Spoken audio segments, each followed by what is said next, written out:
ये जरूर करना चाहिए।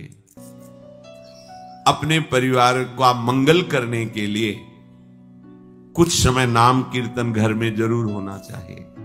मान लीजिए प्रार्थना, आपको परम सुख मिलेगा। आप सुख के लिए ही दौड़ रहे हैं।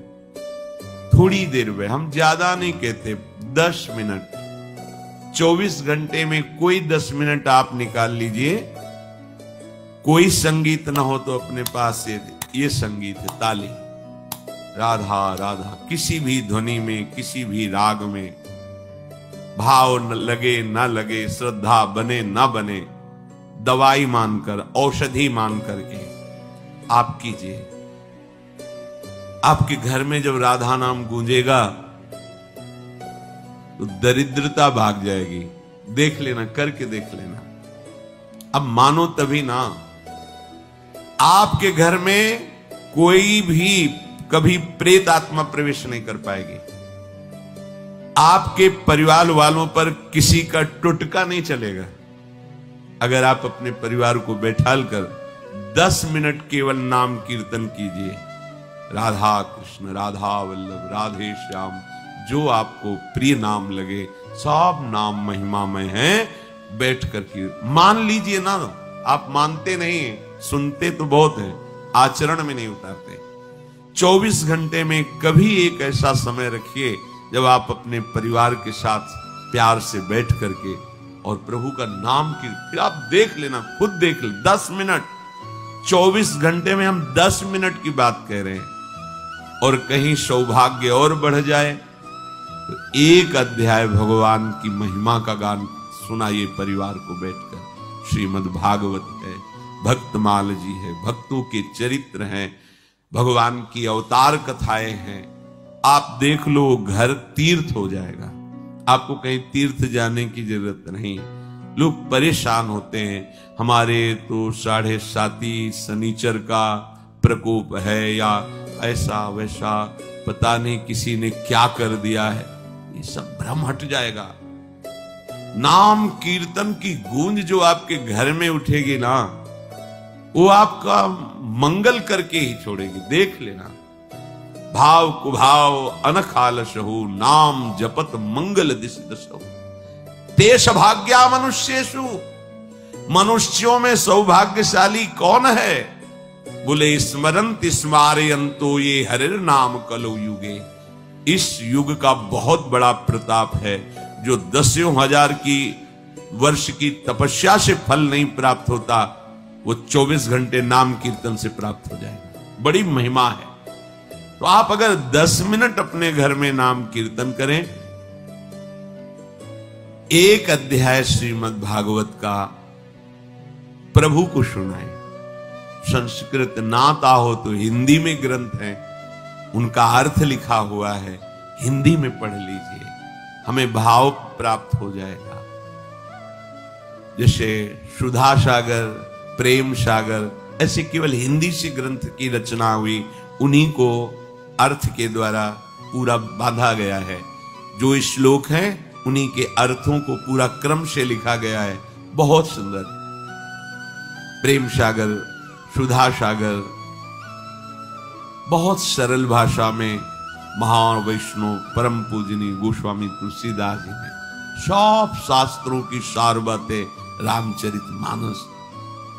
जब हम सतशास्त्रों का अपने परिवार में बैठ करके गायन करके श्रवण कराते हैं तो सबके संस्कार पवित्र होते हैं, बुद्धि बदलती है।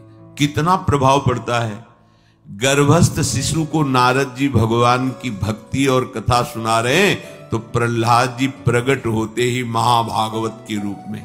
आप देखो, गर्भस्थ शिशु अभिमन्यु को चक्रव्यूह तोड़ने का उपदेश कर रहे, तो गर्भ में ही वो सीख गए। बड़ी महिमा है। यदि आप अपने परिवार में नाम कीर्तन करेंगे और भगवत आराधना की भावना से ठाकुर जी विराजमान करके उनको कथा सुनाएं, एक अध्याय सुनाएं, एक अध्याय आपके जीवन के अध्याय को बदल देगा। आप देखना ना, पर कोई करना नहीं चाहता। और कहीं ये सौभाग्य उदय हो जाए कि बिना ठाकुर जी को भोग लगाए हम पाएंगे नहीं, तब तो बात बन गई, फिर तो बिगड़ेगी नहीं। क्योंकि आहार से हमारा प्राणों का पोषण होता है और बुद्धि का प्रभावित होना होता है। अगर सात्विक आहार है तो बुद्धि सात्विक, राजसिक तो राजसिक, तामसिक तो तामसिक। जब प्रभु को भोग लगा दिया जाता है तो गुणातीत हो जाता है, न वो सतोगुणी, न रजोगुणी, न तमोगुणी, वो भगवत प्रसाद हो जाता है। और प्रसाद एक एक कवल में महान सुकृत प्रदान करता है। भोजन भी हो गया और पुण्य भी बन गया, भगवान को भोग लगाया। ते सौभाग्या, ये सौभाग्यशाली मनुष्यों का जीवन है। कृतार्था, निश्चित इनका कल्याण हो जाता है, कृतार्थ हो जाते हैं। स्मरन्ति स्मारयन्तो, कई ऐसे सौभाग्यशाली परिवार हैं जो अपने छोटे छोटे बच्चों को बैठकर एक माला राधा नाम करो, हम तुम्हें अमुक वस्तु बाल भोग बना रहे हैं, तुरंत पवाएंगे, फिर आप स्कूल जाओ। एक माला राधा राधा राधा 108 बार बोलो। ये संस्कार उनको ऐसी उन्नति की तरफ ले जाएंगे कि जब बुद्धि पवित्र होगी तो पढ़ाई में लगेंगे, स्मरण शक्ति तेज होगी, पवित्र व्यवहार होगा तो इनका जीवन प्रकाशित हो जाएगा। जिन घरों में भगवान नाम कीर्तन, भगवत कथा वार्ता नहीं होती, तो कई जन ऐसे प्रश्न करते हैं कि हमारे बच्चे अब हमारे अनुशासन में नहीं रहे, वो मनमानी आचरण करते हो, हम समझाने की चेष्टा करते हैं, क्या हो गया? बच्चापन से उनकी बुद्धि में रजोगुण बढ़ा, रजोगुण तमोगुण में बदल गया, अनादर प्रारंभ हो गया। अब ना वो शास्त्र मानेंगे, ना तुम्हारी गुरुजनों की बात मानेंगे। अब मन की बात, तो मन तो अधोगामी है, वो निश्चित उनको विषयों में ऐसी जगह फंसाएगा जहां अशांति ही अशांति, दुख ही दुख है। स्मरन्ति स्मारयन्तो, आदेश कर रहे हैं, खुद भजन करो और दूसरों को भजन करने की प्रेरणा दो। अगर हमारा कोई रिश्तेदार है, नातेदार है, मित्र है, प्रियजन है, हमारे पास बैठता है, तो हमें प्रार्थना करनी चाहिए मृदु शब्दों से। यदि आप नाम जप करते हैं तो बहुत आपका मंगल होगा, और 1-2 माला बढ़ाइए। नहीं करते हैं तो प्रारंभ कर दीजिए। पूज्य भाई जी महाराज, एक संत उनके पास जिसे जाते थे तो यही कहते थे, हमारे पास आए हो तो हमें कुछ दक्षिणा दो। आदेश कीजिए, क्या दक्षिणा दें? आप नाम जप करते हो?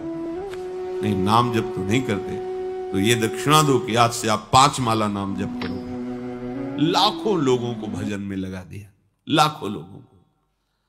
ऐसे ही आप अपने सुहृद जनों को, मित्र जनों को, रिश्तेदार नातेदार जनों को नाम में यदि लगा दोगे तो आपने परम मंगल कर दिया, और उसका परम लाभ आपको मिलेगा। जैसे आपकी प्रेरणा से 5 लोग नाम में जप में लगे तो आपके ऊपर विशेष हरि की कृपा होगी, क्योंकि 5 के जीवन उद्धार की बात आपने की, तो आपका जीवन अपने आप मुक्त हो जाएगा माया प्रपंच से। ये रहस्य है। आप दूसरों को सुख देने की भावना करें तो आपको कभी दुख नहीं मिलेगा, पर हम अपने सुखी होने के लिए दूसरों को दुख देते हैं, इसलिए कभी सुखी नहीं हो पाते।